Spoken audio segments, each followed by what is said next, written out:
doctor, acerca de, por ejemplo, este lunes tenemos que se va a debatir la admisión de la moción de vacancia por incapacidad moral del actual presidente Pedro Castillo. ¿Usted cree que prospere esta moción? Yo espero que consigan los 52 votos, ¿no? Que es lo importante.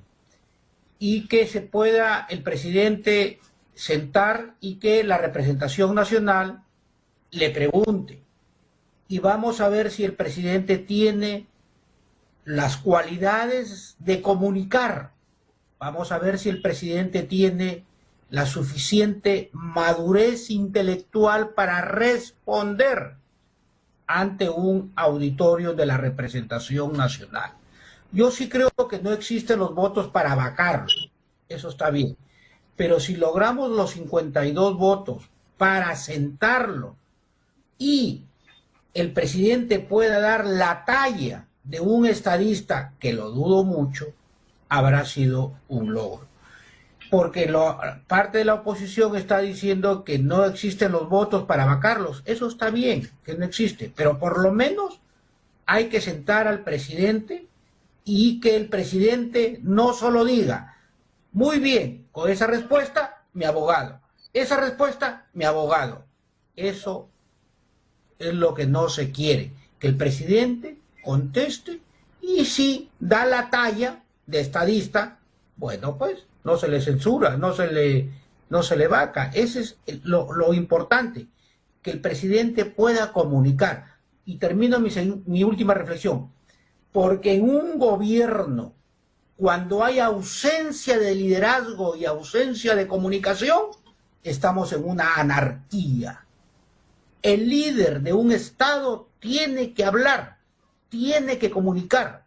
Si no se comunica, es un líder y un presidente que está en las catacumbas, que está en el silencio, y cuando hay silencio del responsable, estamos en una anarquía. Y la anarquía, cualquier cosa puede pasar, ¿no? Doctor Ruiz, queremos preguntarle acerca de esta fricción continua que existe entre el gobierno, representado por Pedro Castillo, y diferentes ministros, etcétera, o funcionarios que tienen esta fricción constante con los medios de prensa. Te escucho entrecortado, se fue el audio, se fue la señal, no sé. ¿Cómo no?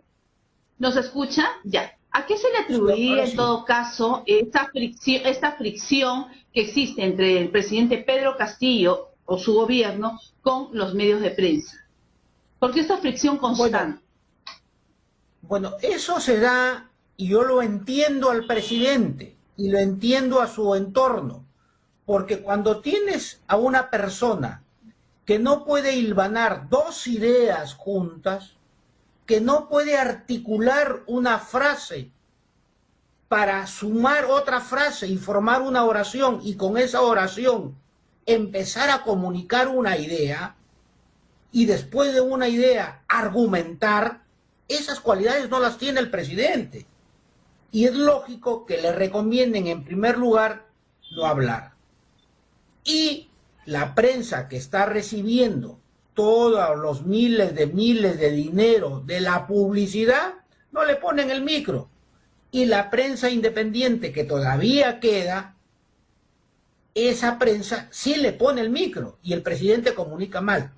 Paréntesis, el presidente acaba de estar en Chile y no sé si habrás visto que los periodistas chilenos le han preguntado cómo están las relaciones entre Perú y Chile.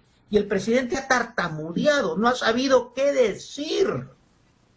Entonces, las relaciones entre el presidente y la prensa... Y ha sido muy criticado por ello, doctor, ha sido muy criticado por ello. Es decir, en el Perú ya sabemos que el presidente le pone un cordón, la policía, para que los periodistas no se le acerquen. Y ese cordón es justamente para evitar que una persona como el presidente Castillo, que no puede hilvanar dos frases juntas y no puede articular una oración, por lo tanto, para tener una idea y argumentar, aquí en el Perú, el hostigamiento sobre la prensa es ya insoportable. Y acaba de pasar en Chile, porque en Chile no le pueden poner la protección contra la prensa que aquí sí lo tiene. Y eso solo se explica o en dictaduras muy fuertes o en las incapacidades de quien debe comunicar. Y Castillo está, mira, y por eso yo he dicho también que el Congreso de la República, al no vacarlo, es cómplice de toda la corrupción que está en el Ejecutivo. Parecería que con el voto de confianza que le han dado al gabinete, como que el mensaje es, nos hacemos el muertito, nos quedamos todos. Nos quedamos todos. Ese es el mensaje prácticamente del Congreso. El Congreso, la próxima semana, exactamente el miércoles 16, va a interpelar a dos de los ministros, que vienen a ser a Condori y Ildefonso. ¿Usted cree, cómo cree que se va a llevar a cabo esa interpelación? Bueno, la interpelación, como en otros gobiernos, por decirlo de alguna manera, cuando habían ministros capaces, ministros que conocían su cartera, era una posibilidad para que el ministro vaya a la representación nacional y se luzca. Cuando un ministro domina su tema y tiene los méritos profesionales y las capacidades para ejercer el cargo, tiene las argumentaciones para poder tener un diálogo en el Congreso. Pero además, esos ministros antiguos eran, pues, por lo menos tenían en apariencia transparencia y honorabilidad, pero estos ministros de ahora, prontuariados y sabe Dios, sin ningún mérito, vamos a ver si tienen la argumentación para poder entablar un diálogo. Ahora, también hay que decirlo que en el Congreso de la República no hay esos tigres de la oratoria, no hay esos intelectuales que permitan arrinconar ideológicamente, con argumentos sólidos, a un ministro. Yo no me imagino al pobre ministro de Salud, a Condori creo que se apellida el ministro, en un debate en el Congreso. Es decir, es seguro que los ministros van a ir con su papel y sus respuestas preparadas. Y al final creo que no van a haber los votos para censurarlos. Así que simplemente dirán, ya el Congreso intentó interpelarlo y no habrán los votos para censurarlo. Y como que nos vamos acostumbrando a la mediocridad, nos vamos acostumbrando a la informalidad, nos vamos acostumbrando a perder la capacidad de indignación ante tanta desgracia en la clase política, ¿no? Doctor Ruiz, ¿quiénes tendrían la culpa de tener esta clase política, como usted dice, que no vienen a ser los oradores de antes? No vamos a, si nos ponemos a escuchar, no voy a decir nombres, pues, que son obvios, ¿no? Que de quienes, al margen del tema de los partidos políticos, tenían pues una oratoria muy privilegiada. Pero ¿qué deberíamos hacer para poder tener al menos, en todo caso, congresistas también? Congresistas, gente que nos represente, pero con las características idóneas para que no estemos pues de interpelación en interpelación por siempre, porque esto es la de nunca acabar, ¿no? Claro, siempre tiene que haber, pero mociones de vacancia, mociones de censura, es lo que nos acompañan últimamente en estos últimos años. Y así no podemos avanzar. Mira, la censura, mejor dicho, las interpelaciones y después de las censuras son producto de las calidades y de los personajes de un gabinete que es de decisión del presidente y del primer ministro. Eso en primer lugar. Entonces, es un presidente que no tiene el más mínimo reparo en presentar a unos prontuariados en un gabinete. Hace 5 años era impensable que alguien que tuviera una denuncia porque su esposa lo había denunciado en una comisaría por una agresión, era impensable que un personaje de estos podría ser ministro de Estado. Y ahora tienes una denuncia que tu esposa te ha puesto por violación, por violencia, y no, y ya no es ningún demérito moral, antes sí. Muy bien, el gabinete tiene estos personajes y la clase política en el Congreso también está sin una formación de los principios democráticos, de esas costumbres constitucionales que era la clase política. ¿Dónde está el origen de todo esto? Y aquí tenemos que hacer un mea culpa los políticos que hemos estado en los partidos políticos. Los partidos políticos desde hace 15 años han prostituido sus listas congresales. Es decir, ya no hay la meritocracia al interior del partido. Aquellos jóvenes que se formaban en los partidos, que eran regidores en su distrito, los mejores eran regidores en sus provincias, los mejores regidores de la capital de la región eran candidatos al Congreso y llegaban al Congreso gente que había estado con una experiencia política. Ahora no. Y esto se ha agravado con la no reelección. Es decir, ha llegado gente sin ninguna experiencia. Y todos sabemos que un congresista que iba a la reelección, solo el 12% ganaba la primera elección. Y los congresistas que habían tenido 2 periodos, solo el 3% de esos 30 ganaban una segunda elección. Y solo el 1.5% ganaban una tercera elección. Es decir, la gran mayoría no los reelegían. Entonces, ahora tenemos un Congreso sin ninguna experiencia, tenemos un Congreso cuyos méritos han sido el sobre Manila con su dinero, que han ido y han comprado un sitio en el partido.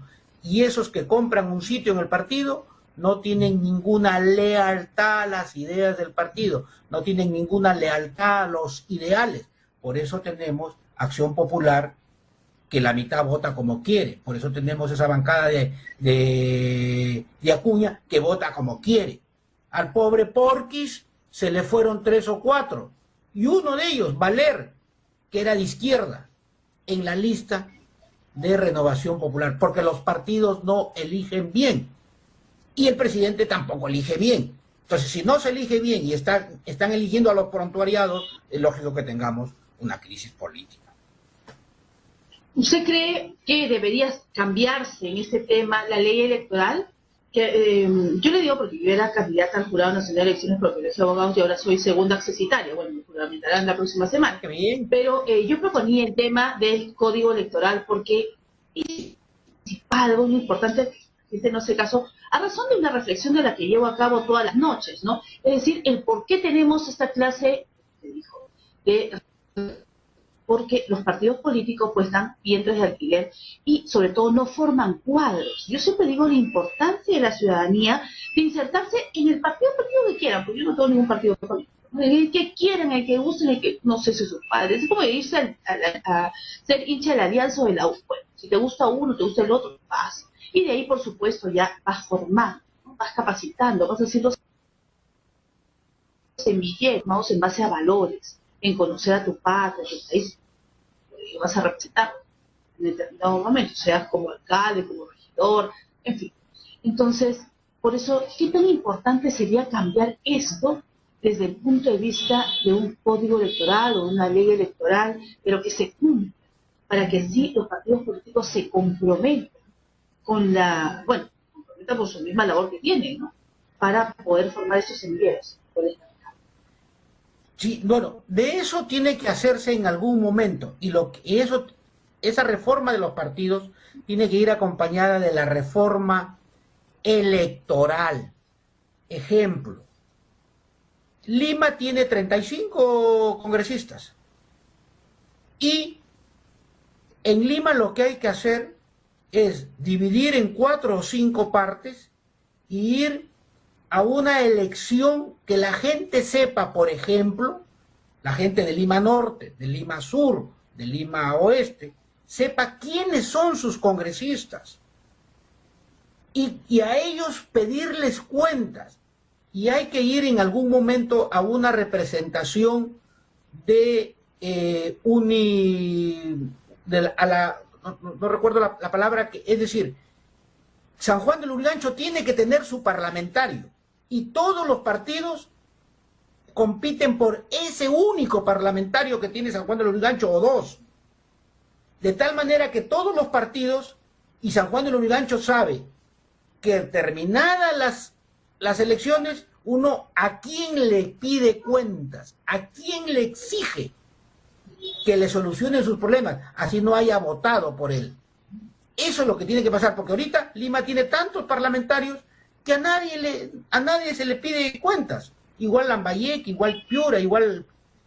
Porque, por ejemplo, al igual que en los alcaldes, tú en tu distrito no puedes haber votado por el actual alcalde, pero si no te recoge la basura, sabes a quién pedirle cuentas. Si el alcalde no arregla los semáforos y hay una serie de accidentes, tú sabes perfectamente a quién le pides cuentas. A ese alcalde, hayas votado o no hayas votado. Igual tiene que ser en la representación parlamentaria.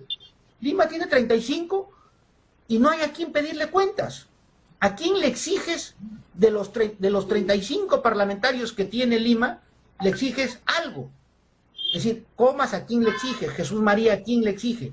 Esa representación, esa división de la representación tiene que hacerse en algún momento. Y los partidos sabrán competir y poner a sus mejores cuadros para ganar ese distrito electoral. Porque si ponen a una serie de personajillos que no pueden ni siquiera hablar, no van a ganar esa representación. Porque la calidad del candidato se ve en el debate. En cambio ahora salen en el montón con la cifra repartidora, salen un montón con 2.000, 3.000, 4.000 votos y salen candidatos que ni siquiera nunca han hablado. Esa forma de cambiar, esa forma de elegir tiene que cambiarse y los partidos tienen que efectivamente ser partidos nacionales. Uno de los grandes problemas que ha tenido la democracia peruana es hacer que cada distrito pueda tener su partido, que cada provincia su propio partido, que cada región su propio partido. Y al final estos movimientos regionales han terminado depredando la política nacional. Entonces, no hay lealtades a las ideas, no hay lealtades al partido. Y eso es por la pluralidad de ofertas que tiene que cortarse, ¿no? Doctor Wilder Ruiz, interesante reflexión. Vamos a tratar este tema en los próximos días, porque es importante saber cómo va a prosperar este tema de la moción de vacancia, las interpelaciones, y es algo propio de lo que usted ha realizado su labor parlamentaria y de la experiencia de... Muchísimas gracias. Muy buenas noches. No, encantado. Muchas gracias. Muchas gracias. Y solo una reflexión final. No soy doctor. ¿Cómo no? Claro que sí. Mi doctorado inconcluso es en Historia de la Filosofía en San Marcos, pero no lo he concluido. Me falta un curso de seminario de tesis y, por supuesto, sustentar mi tesis. Pero por lo menos, muchas gracias, porque ahora todavía por lo menos no soy doctor. Gracias. Muchísimas gracias, Wilder Ruiz.